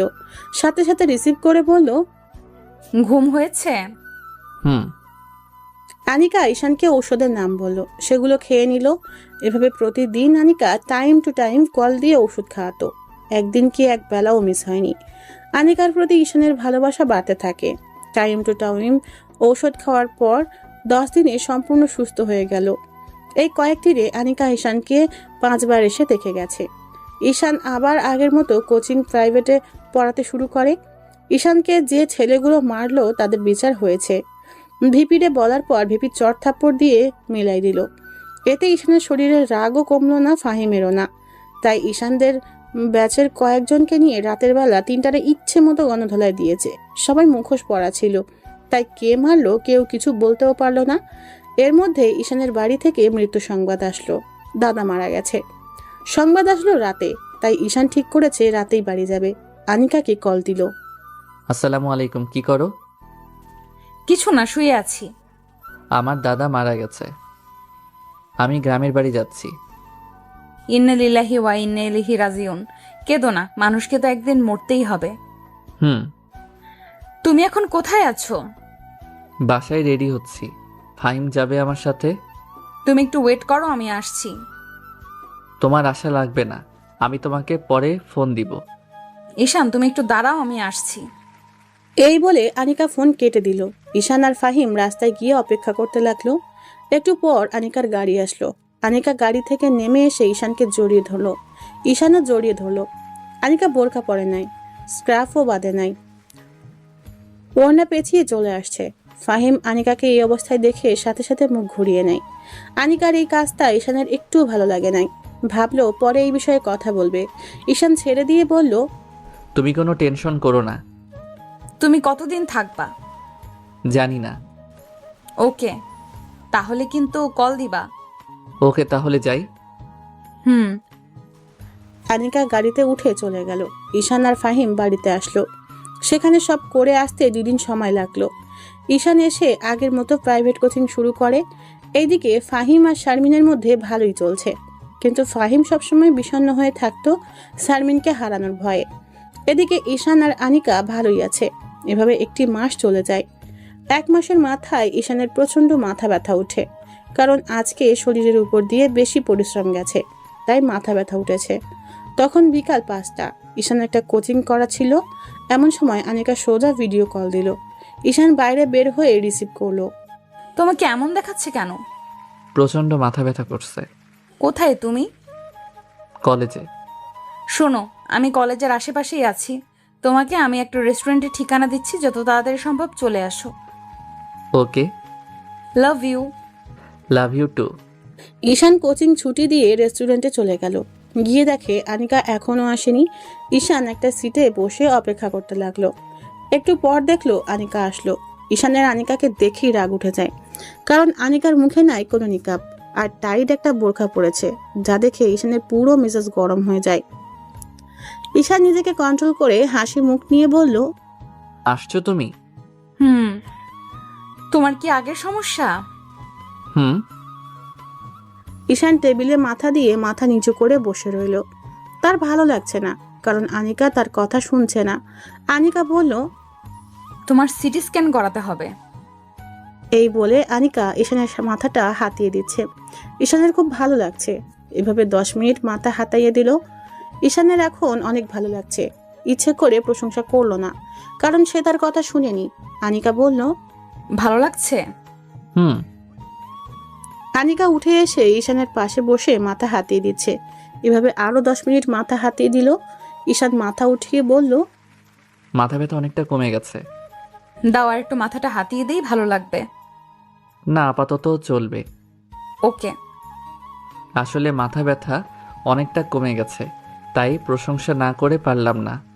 বিয়ের পর কিন্তু কিছু করো আর না করো, এভাবে মাথা কিন্তু হাতিয়ে দিতেই হবে। আমার মাথা বানানো ভালো লাগে? হুম। থ্যাঙ্কস।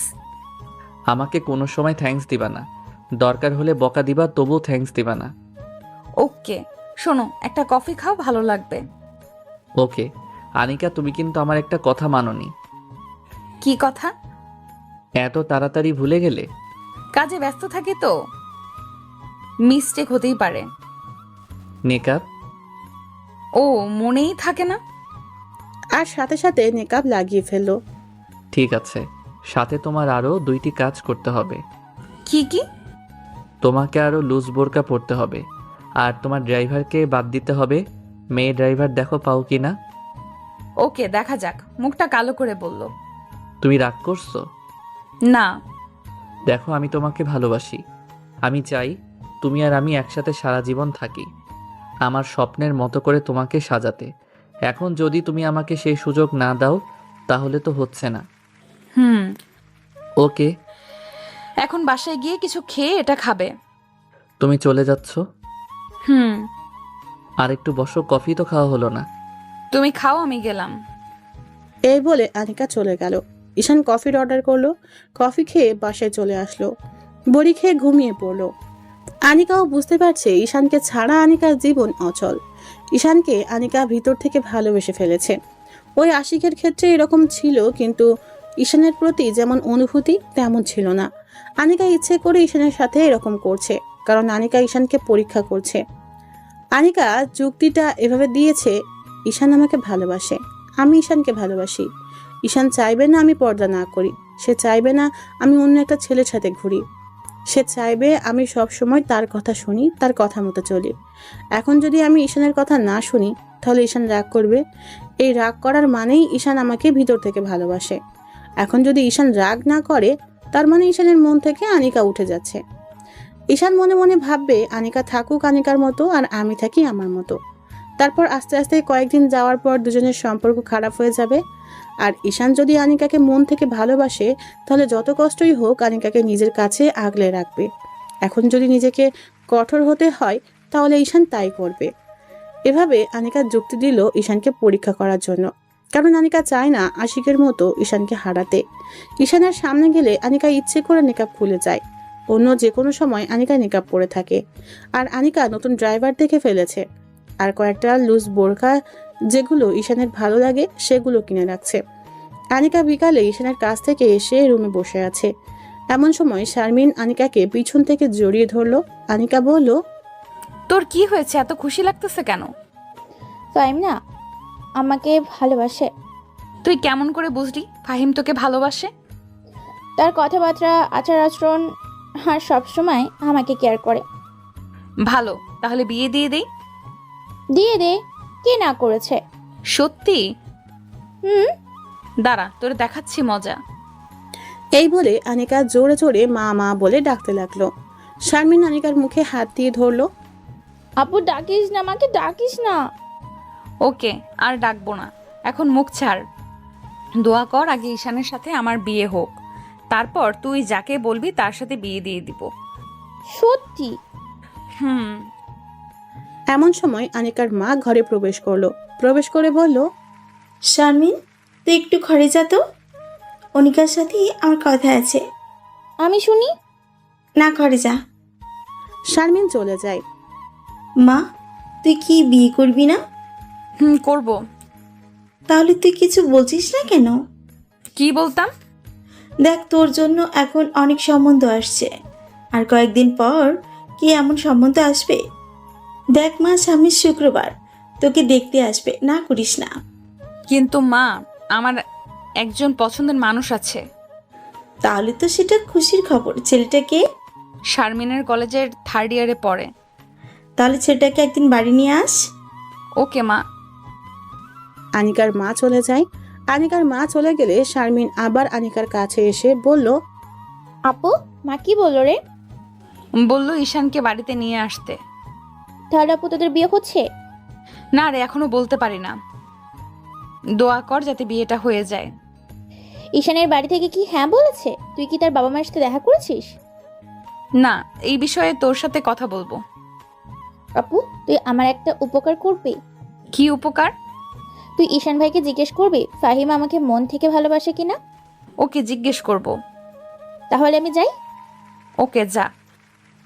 আনিকা শুয়ে শুয়ে ভাবছে ঈশানের কোনো কল দিচ্ছে না কেন। প্রতিদিন তো এই সময় কল দেয়, তাহলে কি ঈশান রাগ করেছে? এত তাড়াতাড়ি তো রাগ করার কথা না। আনিকা নিজেই কল দিল, ধরছে না। 3 নাম্বার বার দেওয়াই ধরলো। ফোন ওঠাতে দেরি হলো কেন? তুমি যেই বড়ি দিয়েছিলা সেটা খেয়ে ঘুমিয়ে গিয়েছিলাম। এত তাড়াতাড়ি? হুম। আগামীকাল তো আমরা দুজন অবসর। চলো না, আমরা দুজন ঘুরতে যাই। কোথায়? কাল দেখা করলে জায়গা সিলেক্ট করব। ওকে। ওকে, তাহলে আগামীকাল সকালে দেখা হচ্ছে।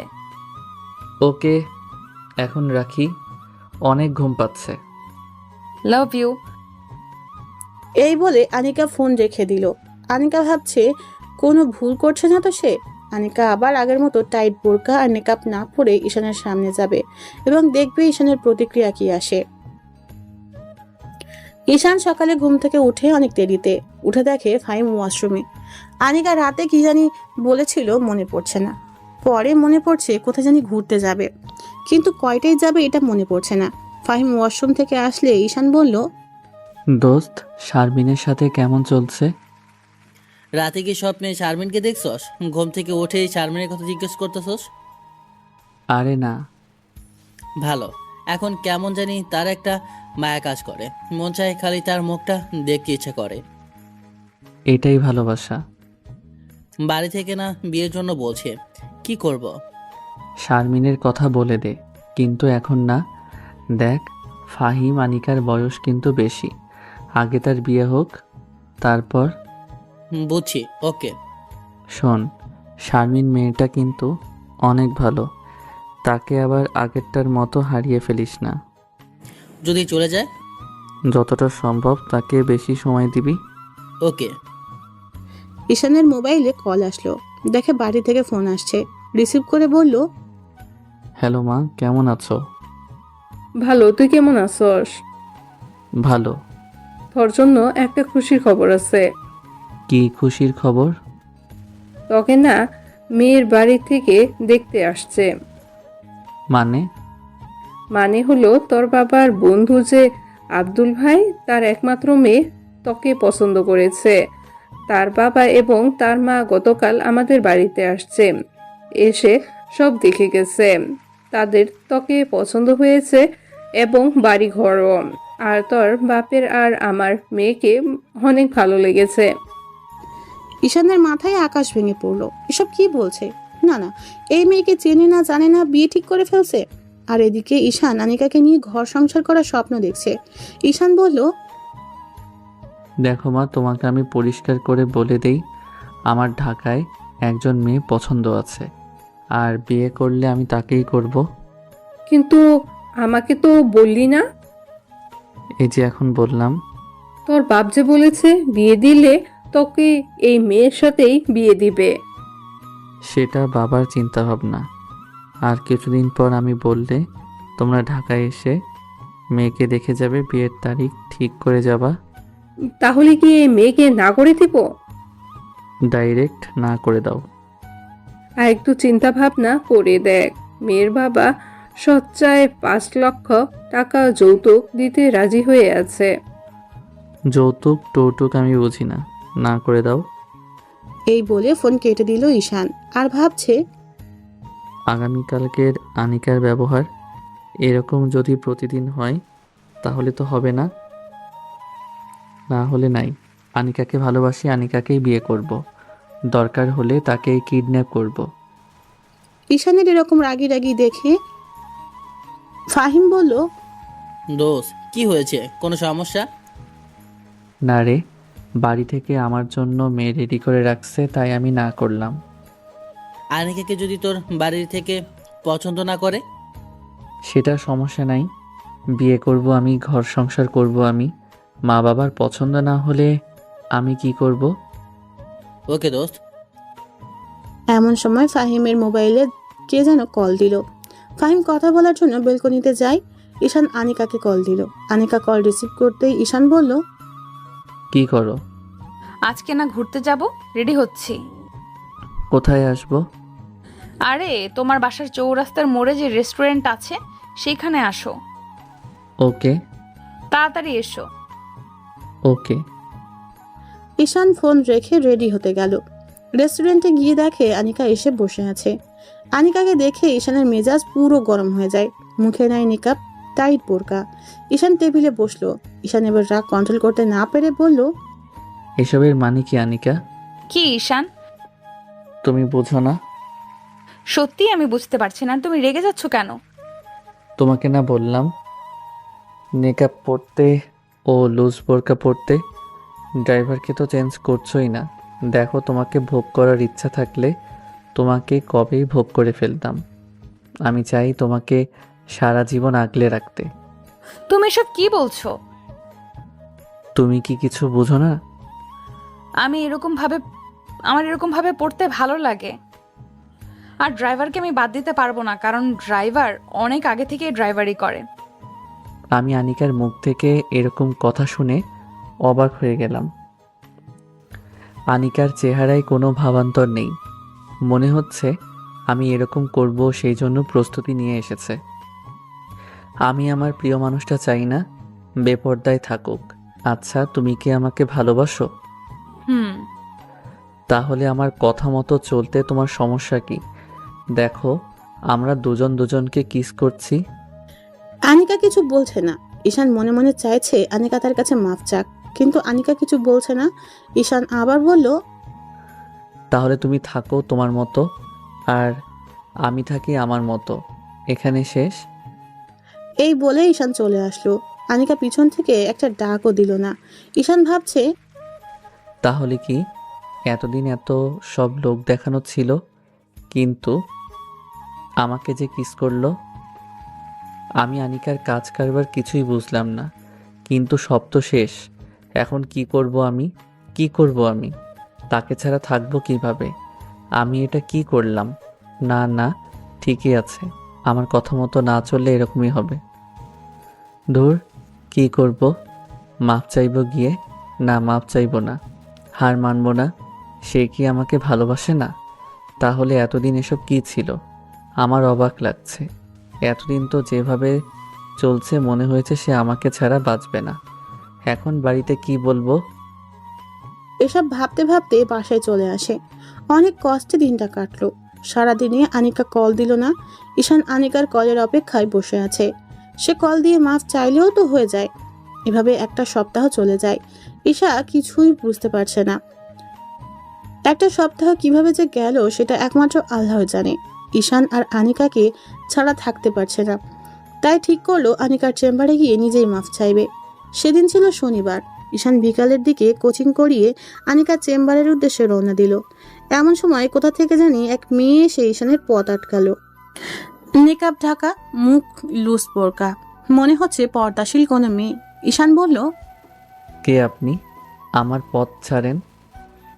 কে আমি? আমি গলার সুর শুনে চিনতে পারলাম আনিকা। তাহলে সে আমার কথা মতো চলছে।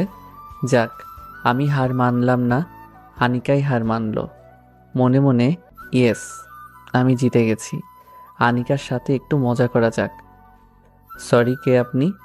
আপনাকে চিনতে পারলাম না। আমি আনিকা। ও ডক্টর, আপনি কেমন আছেন? কি মনে করে? কুত্তার বাচ্চা, তুই জানিস না? কি জানবো? সরি আনিকা, তুমি দেরি করে ফেলেছ। আমার একটা গার্লফ্রেন্ড আছে। আনিকা রেগে গিয়ে আমার শার্টের কালার ধরে বলল, কোনটা তোর গার্লফ্রেন্ড? দেখা, তাকে এখানে আন। ঈশান বুঝতে পারলো আনিকা অনেক রেগে গেছে। দূরের একটা মেয়েকে দেখিয়ে দিয়ে বলল, ওইটা আমার মিষ্টি সুইট গার্লফ্রেন্ড। তোর গার্লফ্রেন্ড দেখুক আমি তার বয়ফ্রেন্ডকে কি করি। এই বলে আনিকা তার নেকাব নিচে নামিয়ে সোজা ঈশানকে লিপ কিস করে বসলো। ঈশান আর আনিকা 30 সেকেন্ড এভাবে ছিল। কলেজের সবাই ওদের দিকে হাঁ করে তাকিয়ে আছে, যেন কলেজের সবাই 30 সেকেন্ডের একটা লাইভ দেখলো। ঈশান বলল, এটা কি করলা তুমি? সারা জীবনের জন্য তোকে আমার করে নিলাম। আমি তো সারা জীবন তোমারই ছিলাম। আমি জানি। তাহলে গত এক সপ্তাহ এসব কি ছিল? তোমাকে পরীক্ষা করছিলাম আর তুমি সে পরীক্ষায় পাশ করেছো। তাহলে এতদিন তোমার এগুলো সাজানো নাটক ছিল? হুম। কেন এরকম করলা?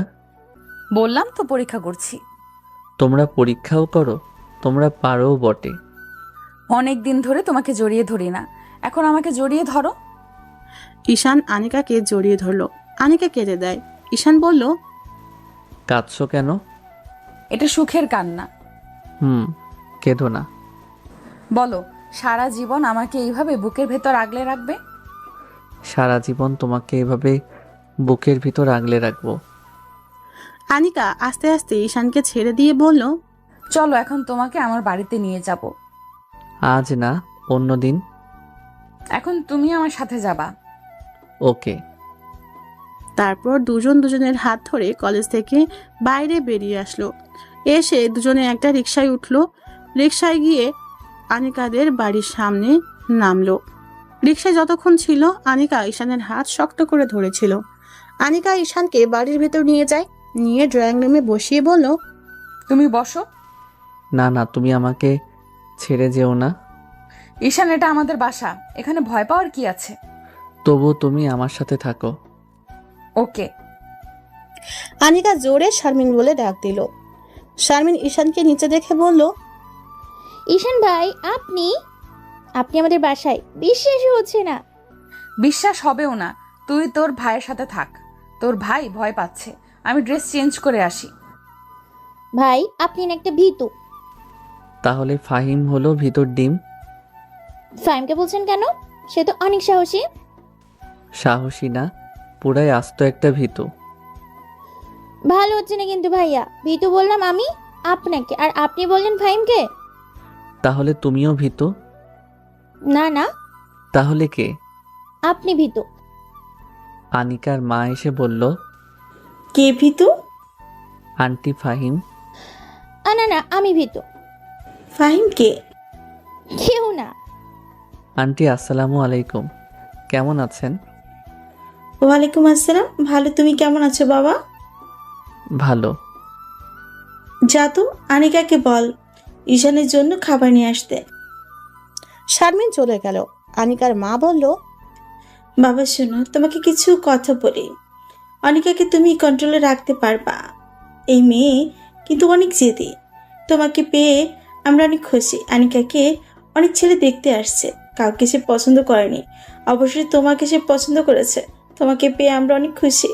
Thank you aunty. এখন বলো, তোমার বাবা মাকে কবে নিয়ে আসবা? আনিকার সাথে কথা বলে নেই। ওকে। তোমার আঙ্কেল বাইরে গেছে। তোমার বাবা কি করে? ছোট একটা জুতার দোকান চালাই। তুমি কি করো? পড়ালেখা। তুমি তাকে এখন বিয়ে করতে চাইছ? সেটা আনিকার উপর নির্ভর করছে। এখন সে যখন বলে, সে যদি এখন করে তাহলে আমার সমস্যা নাই, আর যদি বলে আরো 2 বছর পর, সেটাও সমস্যা নাই। তোমার কথা আমার ভালো লাগলো। Thank you aunty. আনিকা খাবার নিয়ে আসলো। আনিকা নতুন কাপড় পরলো। সে যে কাপড় পরুক না কেন, আনিকাকে অনেক সুন্দরী দেখায়। আনিকা ঈশানের সামনে খাবার দিল। আনিকার মা বলল, তাহলে তারা দুজন সিদ্ধান্ত নেয় কি করবে। ওকে, তুমি যাও। তোমাকে তো দারুণ সুন্দরী দেখাচ্ছে। সত্যি তোমার এই ড্রেসে ভালো লাগছে। তুমি যেই ড্রেস পরো না কেন, সবই আমার কাছে ভালো লাগে। থ্যাঙ্কস বলবো না, শুধু বলবো আমি তোমাকে ভালোবাসি। আমি জানি। এখন বলো, মার সাথে তোমার কি কথা হয়েছে? বলছে তোমাকে এখন বিয়ে করব না, পরে। তুমি কি বলো? সেটা তোমার উপর নির্ভর করছে। দেখো, আমার এখনো কোনো স্থায়ী উপার্জনের পথ নেই। সেটা হতে আরো কমপক্ষে 2 থেকে 3 বছর লাগবে।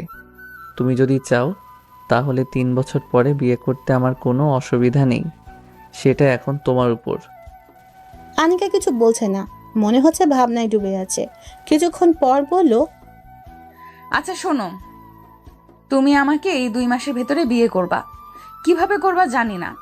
যদি বাড়ি থেকে রাজি না হয় তাহলে পালিয়ে বিয়ে করবা। সত্যি বলছো? তোমার কোনো কাজ করতে হবে না, তুমি শুধু আমার পাশে থাকবা। ওকে। এখন বলো কবে বাবা মাকে নিয়ে আসবো? আগামী সপ্তাহে নিয়ে আসো। ওকে, দেখা যাক। তাহলে আমি উঠি? আমার রুমটা দেখে যাও। না, আরেকদিন দেখব। না না, এখন চলো। আনিকা ঈশানের হাত ধরে টানতে টানতে নিয়ে গেল তার রুমে। ঈশান আনিকার রুম দেখে অবাক হয়ে যায়। রুমটা কি সুন্দর করে সাজানো, যেন এখানে কোনো রানী থাকে। কিন্তু না, শারমিন এসে সব ফাঁস করে দিল।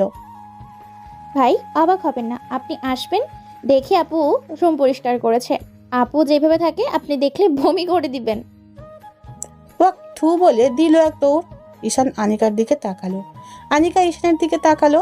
আনিকা বলল, সারাদিন তো কাজে ব্যস্ত থাকি, তাই এত পরিষ্কার করতে পারি না। তুমি যে আমার জন্য এত কষ্ট করে রুম ঠিক করছো, এতেই আমি খুশি। থ্যাঙ্কস। ওকে, তাহলে আমি যাই। আমি হানিকার মার সাথে দেখা করে বাসায় আসলাম। এসে বাড়িতে কল দিলাম। আসসালামু আলাইকুম, কেমন আছো মা? ভালো, তুই কেমন? ভালো। আগামী শুক্রবার তোমরা ঢাকায় আসো। তুই ওই মেয়েকেই বিয়ে করবি? হ্যাঁ। আচ্ছা, আমরা আসবো। ওকে, শুক্রবার দুপুরের দিকে আসবা। আচ্ছা। ঈশান ফোন কেটে দিল। এভাবে একটা সপ্তাহ চলে যায়। এ সপ্তাহে ঈশানের 3 বছরের ইনকাম হাতে আসলো। দেখে মাত্র 2.5 লাখ।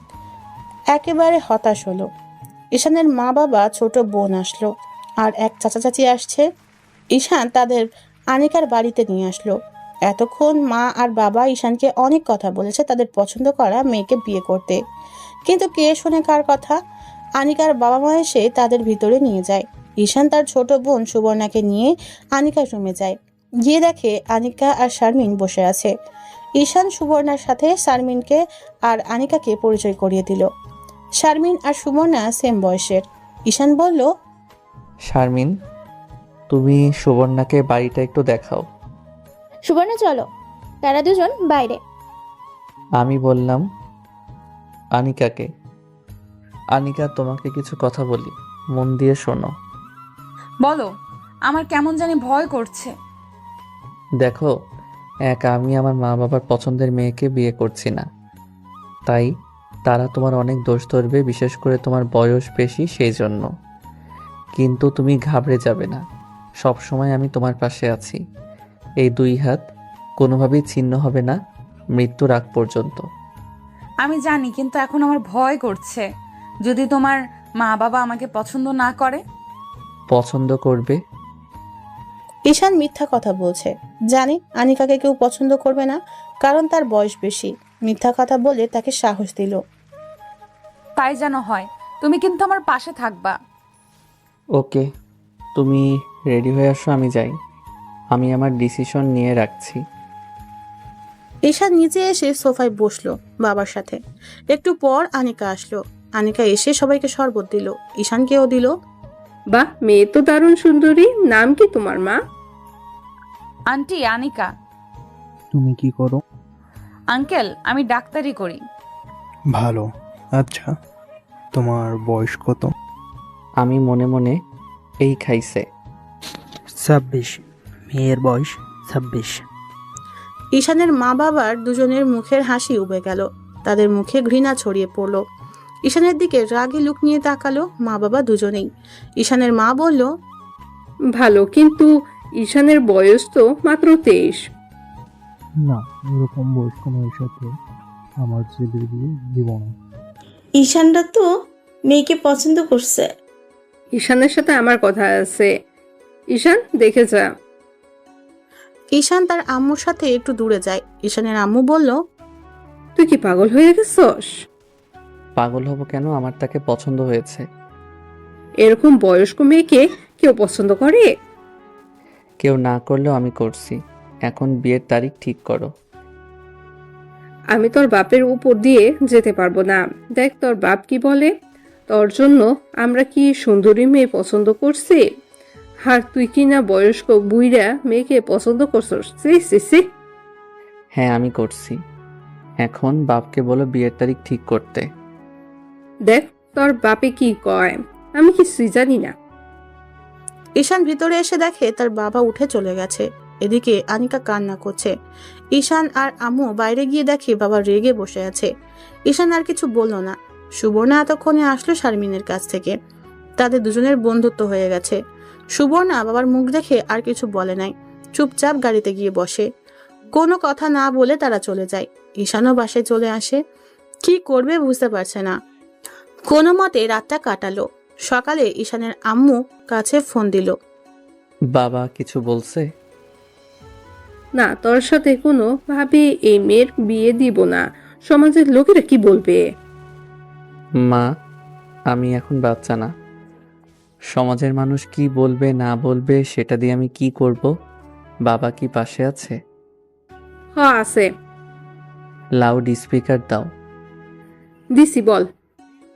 বাবার যদি মন চায় ছেলের বউকে বরণ করে ঘরে তুলতে, তাহলে আমি এখন নাম্বার দিচ্ছি, এখনই ফোন করে বিয়ের তারিখ ঠিক করতে।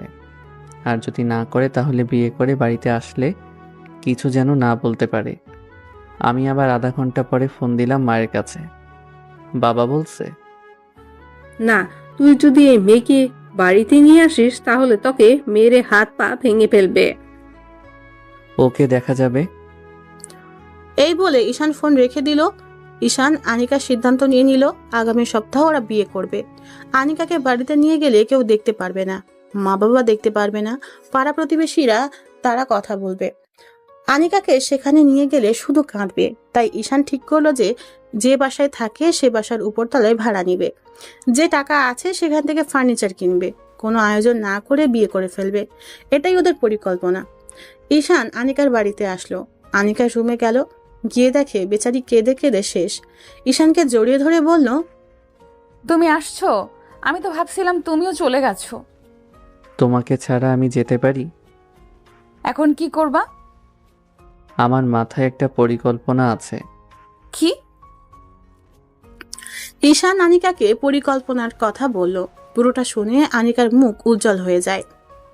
চলো বাসা দেখবে। আনিকা রেডি হয়ে ঈশানের সাথে বাসায় এসে বাসা দেখে। আনিকার পছন্দ হয়েছে। এখন ঈশান আস্তে আস্তে ফার্নিচার উঠাতে থাকে।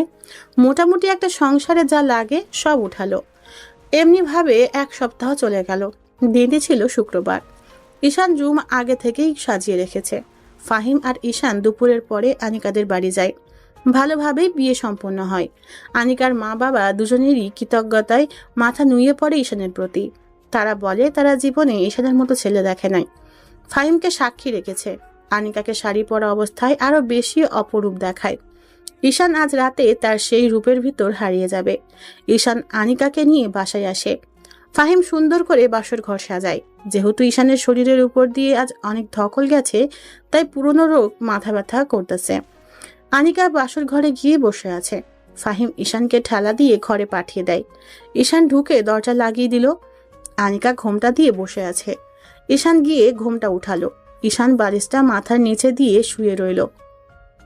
আনিকা, মাথাটা একটু হাতিয়ে দাও তো। মাথা ব্যথা করছে? হুম। আনিকা ঈশানের মাথা হাতিয়ে দিচ্ছে। আনিকা মাথা হাতিয়ে দেওয়া ঈশানের অনেক ভালো লাগছে। এভাবে ঈশান ঘুমিয়ে গেল। একেবারে সকালে ফুরফুরে মেজাজ নিয়ে ঘুম থেকে উঠল। আনিকা রুম ঝাড়ু দিচ্ছে। মুখের দিকে তাকিয়ে বুঝতে পারলো মুখে তার অতৃপ্তির হাসি। ঈশান আনিকাকে পিছন থেকে জড়িয়ে ধরে ঘাড়ে কিস করতে লাগে। ঈশান আনিকাকে পিছন থেকে জড়িয়ে ধরে ঘাড়ে কিস করতে থাকে। আনিকা উপভোগ করতে থাকে। ঈশান ঘাড়ে কিস করতে করতে ঠোঁটে গেল। এবার দুজনকে লিপ কিস করতে করতে আনিকা ঈশানকে বিছানায় ফেলে দিল। পরে কি করলো বুঝতেই পারছেন। এভাবে ভালোই চলছিল ওদের সংসার। মাঝে মাঝে ঝগড়া হতো, কিন্তু দিন শেষে দুজন একসাথে একই বিছানায়। টাকা নিয়ে ওদের কোনো সমস্যা হয় নাই। 1 মাসের ভিতর আনিকা ফ্ল্যাট পুরোটা ফার্নিচার দিয়ে ভরে ফেলে, কারণ সংসারটা তার। আনিকা ডাক্তারি করে সংসার চালাইতো। ঈশান প্রাইভেট কোচিং করিয়ে বাড়িতে টাকা পাঠায়। যাই হোক, তারা তার মা বাবা। 2 বছর আগে ঈশানের একটা চাকরি হয়। তখন আনিকা প্রেগনেন্ট, একটা মেয়ে হয়। তখন বাড়ি থেকে সবাই দেখতে আসে এবং আনিকার কাছে ক্ষমা চেয়ে গ্রহণ করে নিল।